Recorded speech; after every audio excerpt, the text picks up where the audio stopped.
Assalamualaikum warahmatullahi wabarakatuh. Pada pertemuan kali ini kita akan melanjutkan mata pelajaran tentang eh, passion teknik tentang Arduino atau microcontroller ya. Microcontroller yang kita gunakan adalah Arduino. Nah, sebelumnya setelah kita jelaskan bahwa Arduino itu adalah pengontrol otaknya, mikroprosesornya ya, mikroprosesor otaknya. Jadi seperti manusia yang punya otak ya. Dan di Arduino juga ada clocknya atau detaknya atau jantungnya kalau di manusia ya. Jadi otak dan jantung akan bersatu untuk menjalankan suatu program. Seperti halnya manusia, bila jantungnya hidup, otaknya mati, maka dia akan koma, tidak sadar-sadar. Tapi kalau otaknya hidup, jantungnya tidak berdetak, berarti dia sudah mati ya. Kalau jantungnya hidup, otaknya mati, mati suri, eh, tidak bisa merasakan apa-apa, tapi kalau otaknya hidup jantungnya mati ya benar-benar mati ya, gitu. Nah, di manusia juga ada, kita punya indera, panca indera, atau bahkan ada yang indera keenam gitu ya.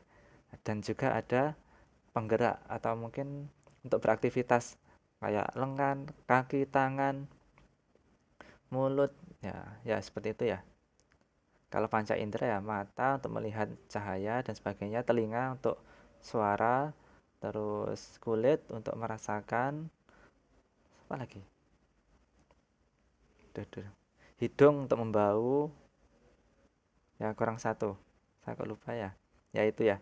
Terus nah, kalau anggota tubuh manusia, tangan, kaki itu untuk melakukan aktivitas berdasarkan indera yang kita dapatkan. Nah, jadi misalkan kita mau minum, kita mau megang gelas ternyata panas ya, maka kita nggak jadi megang gitu.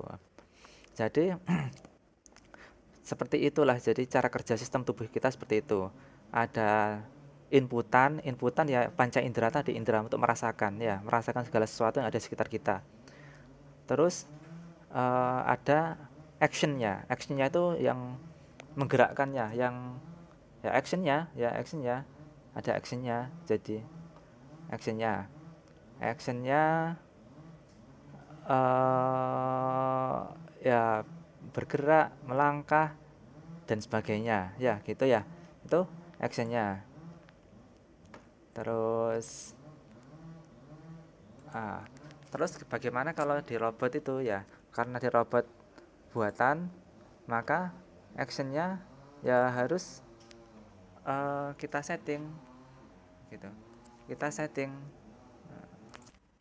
Ya. Jadi kita setting seperti bagaimana ya, eh, seperti kita mengontrol otak kita. Jadi kayak kita memprogram. Kalau otak kita sudah terprogram, maka kalau kita memprogram Arduino atau microcontroller yang lainnya sebagai otaknya gitu. Dan sensor-sensornya sebagai panca indera, dan nanti dikasih roda, gerak tangan, tangan dan sebagainya itu sebagai gerak sebagai manusia. Maka dari itu, maka kita pelajari dulu sensor-sensor itu apa. Jadi sensor adalah jadi sensor itu sudah ditemukan sejak zaman 1982. Jadi sensor melakukan suatu pelengkapan untuk mengetahui tanda-tanda sinyal dan sebagainya, sehingga ada tenaga semacam tenaga listrik, fisika, kimia dan sebagainya ya. Manusia telah bereksperimen dengan sensor paling tidak semenjak abad ketiga di kala sebelum Masehi. Pada waktu itu, Philo dan Byzantium membangun fitur yang sanggup menampilkan berapa banyak hawa yang mengembang akibat pergantian temperatur. Pada abad ke-17, Galileo menemukan termometer.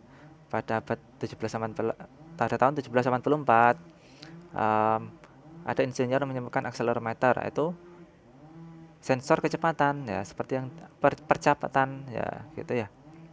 Percepatan. Kalau di speedometer itu kecepatannya, speed sensor.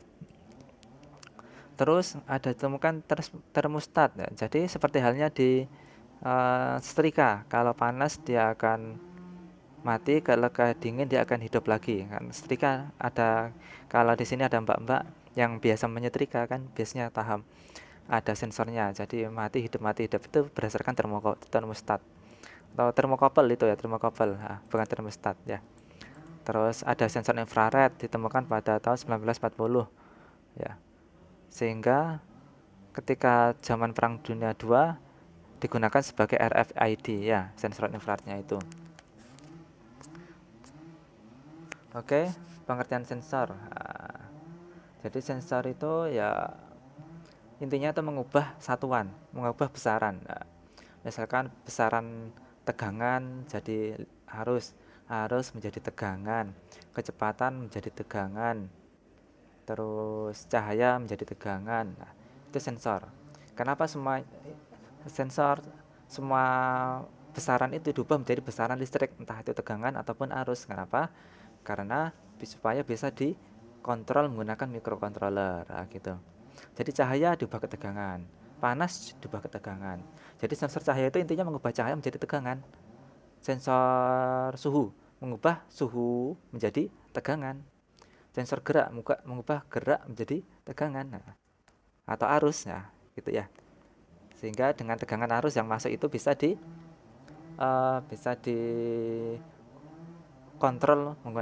diproses menggunakan microcontroller, gitu. Yaitu sensor. Klasifikasi sensor. Sensor ada sensor mengubah besaran listrik dan mengubah energi, ya sama saja intinya. Jadi intinya mengubah menjadi tegangan ataupun arus. Sensor resistif, induktif, couple induktif, kapasitif, termokopel, fotodioda, piezoelektrik, generator ya. Piezoelektrik itu sensor gerak. Jadi ada yang penelitian menggunakan piezoelektrik ya. Jadi mengubah energi gerak menjadi energi listrik dan disimpan di baterai. Contohnya di mana? Di polisi tidur. Polisi tidur kan pasti orang nabrak itu kan ada getarannya. Itu disimpan jadikan baterai, disimpan di baterai, dijadikan listrik disimpan ke baterai. Orang naik turun tangga, naik mungkin nggak terlalu, tapi kalau turun pasti akan terjadi hentakan. Nah, dipasang sensor piezoelektrik sehingga ketika menghentak-hentak itu akan terjadi getaran jadi listrik disimpan di baterai ya, gitu. Jadi itu namanya harvest energi, panen energi ya. Jadi gerakan angin, gerakan daun ya, dan sebagainya jadi energi. Jadi getaran itu sesuatu yang sia-sia, tapi kalau ada sensornya dikasih alatnya, maka dia akan bisa menjadi energi yang bisa dimanfaatkan. Nah, pertanyaannya ke depannya adalah hitung-hitungannya mahal mana sensornya dan besar energi yang didapatkan. Nah, kedepannya itu. Tapi kalau untuk energinya ya banyak ya, gitu ya. Atau yang terus perbagian sensor dibagi dua lagi, sensor aktif dan sensor pasif. Sensor pasif dan aktif, dan sensor analog dan digital. Sensor pasif aktif itu berarti, kalau pasif itu kayak LDR, nanti saya jelaskan. Jadi dia tidak memerlukan baterai atau energi lainnya. Kalau sensor aktif dia memerlukan baterai atau energi lainnya sehingga dia on gitu. Kalau nggak ada ya off, dia nggak bisa bekerja.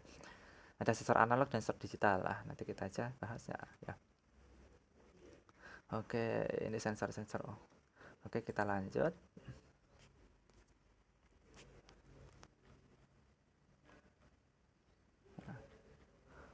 Jadi di internet banyak, kita bisa mengambil manfaat dari internet. Sensor komputer. Oke.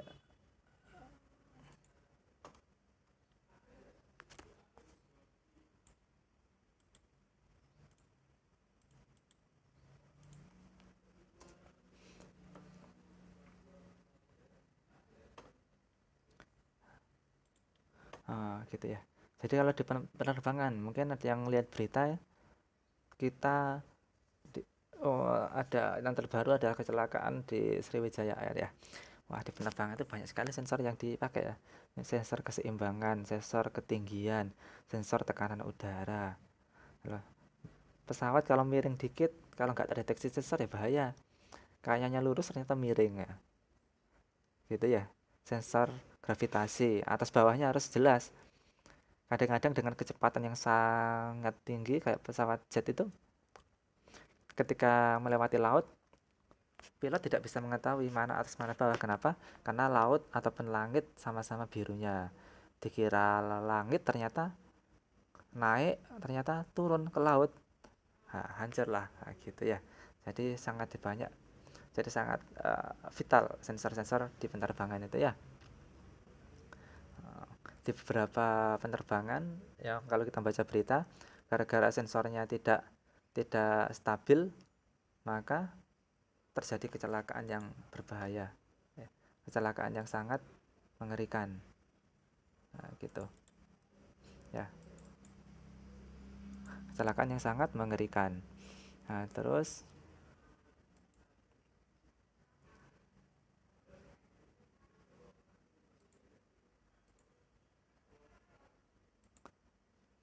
kecelakaan yang sangat mengerikan mana tadi? Oke. Ini gitu ya. Jadi sensor-sensor yang ada itu banyak jenisnya. Ada sensor warna, sensor suhu, temperatur, sensor alkohol, sensor gas, sensor LDR, cahaya, sensor smoke, asap, heartbeat sensor, sensor jantung, sensor infrared, IR sensor, sensor sentuh, sensor gerak, sensor hujan, sensor kelembapan, humidity, sensor foto, cahaya, giroskop itu sensor keseimbangan. Sensor keseimbangan. Terus sensor tanah, sensor ultrasonik, sensor suhu, gitu ya. Kenapa kok banyak sekali ya? Sensor suhu ada banyak dan sebagainya, nanti kita jelaskan. Tergantung cara kerjanya ya. Tergantung cara kerjanya ya. Gitu. Oke, tergantung cara kerjanya.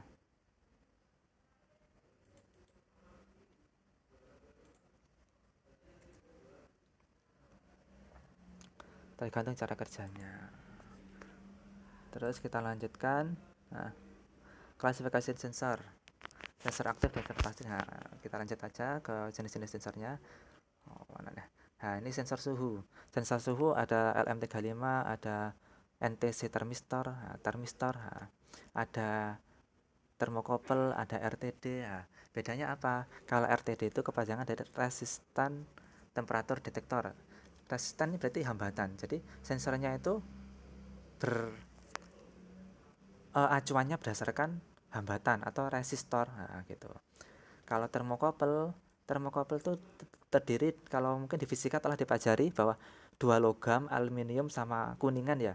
Kalau kena panas kan memuai, memanjang. Perbedaan itu jadi kalau memuai melengkung maka off. Kalau dingin maka lurus lagi on. Gitu. Itu termokopel. Kalau termistor itu berdasarkan transistor. Cara kerjanya berdasarkan transistor. Termistor itu ya. Kalau RTD berdasarkan resistor, kalau termistor berdasarkan transistor. Kalau LM35 berdasarkan IC, jadi lebih canggih. Lebih canggih, lebih mahal. Sensor proximity ya. Sensor proximity ada sensor gerak. Seperti sifatnya bisa kapasitif dan sebagainya ya. Kalau dulu awal-awal HP Android, sensor yang sentuhnya itu bukan sensor kapasitif tapi berupa sensor induktif. Kalau ada yang masih punya, kalau ada yang pernah beli dulu HP touchscreen awal-awal, sensor resistif. Jadi ya kalau induktif, karena tangan kita itu sebenarnya lebih banyak induktifnya daripada resistif, maka kalau pakai sensor resistif, jadi untuk menggerakkan, untuk ngeklik itu harus sedikit tekanan gitu ya. Kalau yang baru-baru ini semua HP Android, semua sistem touchscreen pakai sensor kapasitif, karena tubuh manusia itu bersifat kapasitif. Jadi lebih sekali sentuh dikit bisa bergerak, bisa deteksi. Kalau resistif harus ditekan, itu HP-nya. Jadi jenis sensor sangat mempengaruhi keakuratan dan mempengaruhi performance ya gitu.